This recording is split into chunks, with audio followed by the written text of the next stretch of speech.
Hi everyone, and welcome to my 40-day challenge. Now, what exactly are we talking about with this 40-day challenge? Well, first of all, everything requires energy.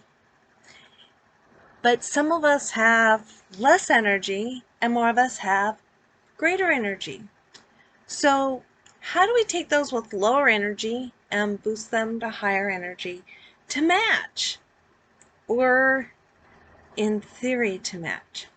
That's part of what this 40-day challenge is going to be working on.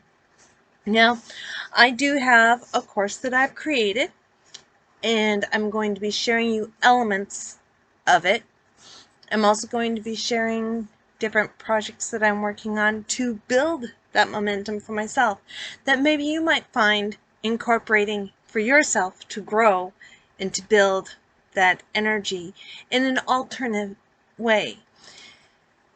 You might even find, as I might find, that new ideas and new creativity comes from it all. That's the whole point, is to really hone in on what exactly is best for you. For me, I'm still figuring it out. Heck, let's see here. I've got sewing, crafts. I've got beaded crafts. I crochet, I knit, I embroider, all thread arts.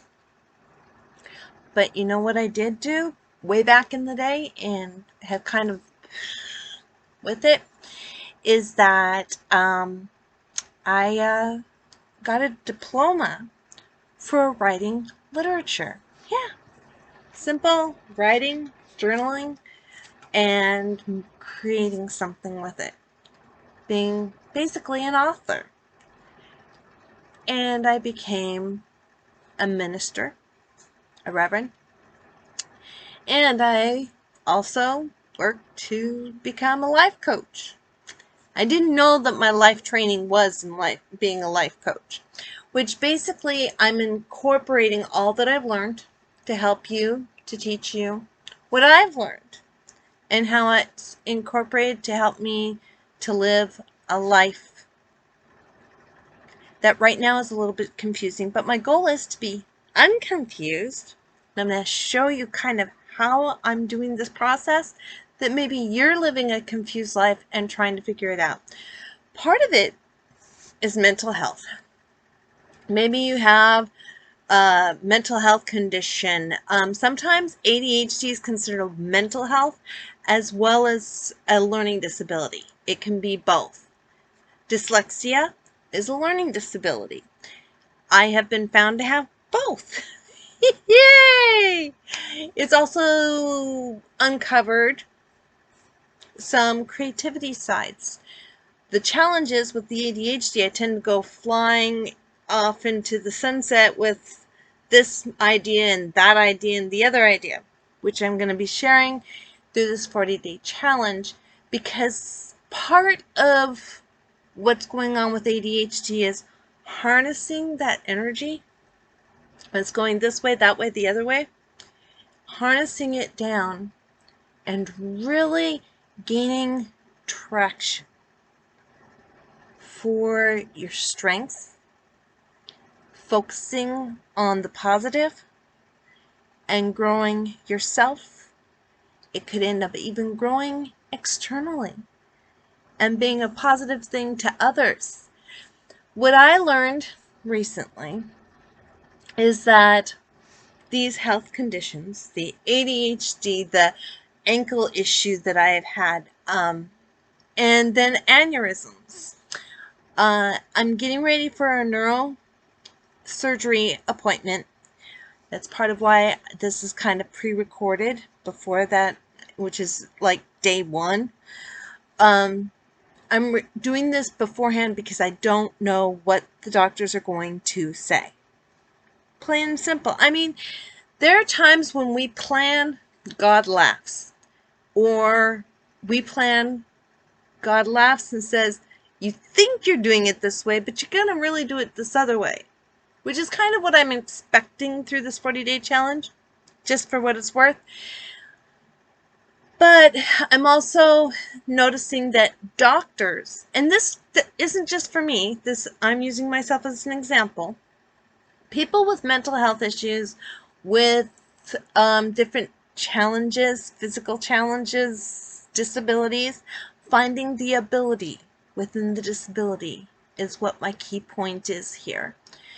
So for today, I'm sharing that my key point right through this, and I want you to try and do this too as you're watching this. Try not to take it all in one clump. If you decide to follow me later on and maybe you're in day 4, day 10, or day 20, try and take one day at a time, or at least one moment at a time, and kind of journalize and get yourself together, which is what I'm doing. I'm journaling every day, taking note every day of my different activities, my different successes, what my strengths are for that day, what I've completed for that day, my goals, and my to-do list, making sure it fits within the schedule that I've set. Because one thing that I've noticed with ADHD in particular, we tend to put 10 items to do, and we only get 1 or 2 items done. Hello. If you relate to this, I completely understand. And this may not be somebody with ADHD. This may be in general. There's some people that do this on a regular basis. They put on more on their plate than they can really do. So part of my general thing, this general project, is to accomplish my goals and my to-do list within a scheduled time and to get it done. So that's day 1 challenge. Set your goals. 3 goals a day. That's it. If you go any more, you're going to go too much. 3 goals a day. And they can actually end up being a to-do list. And actually, even better, just one goal, one big goal a day with different little tasks. Now, you don't want more than 3 on each one. So tasks are to-do lists. And then schedule it within your schedule, acknowledging when you need time to rest, when you need time to take care of yourself. Now, a key indicator is you need to also remember water. You need to keep hydrated because our bodies are all 90% water, well, large percent water, so we need to keep hydrated through it all. So today, my goal is to complete the videos and to prepare for this neurological review tomorrow to determine if I get to have surgery, which I'll let you know later on, and to be creating a place for you guys to talk with me that is more personable than just on YouTube, and maybe even getting a free gift from me, one that you can take and download. Anyhow, until day 2, enjoy your challenge for today. 3 goals. Really try to stick to 1 if you really struggle with you want to make sure you fill the 1. And then 3 tasks for that goal. Or 3 tasks for each of those goals. Make them small goals if they're going to be small, if you're going to have more. And then the tasks to complete them. Let me know how you go. Tell me in the comments, how does your time feel? I'm going to leave a PDF with this so that you can write it out and you can kind of keep track yourself. Until day 2.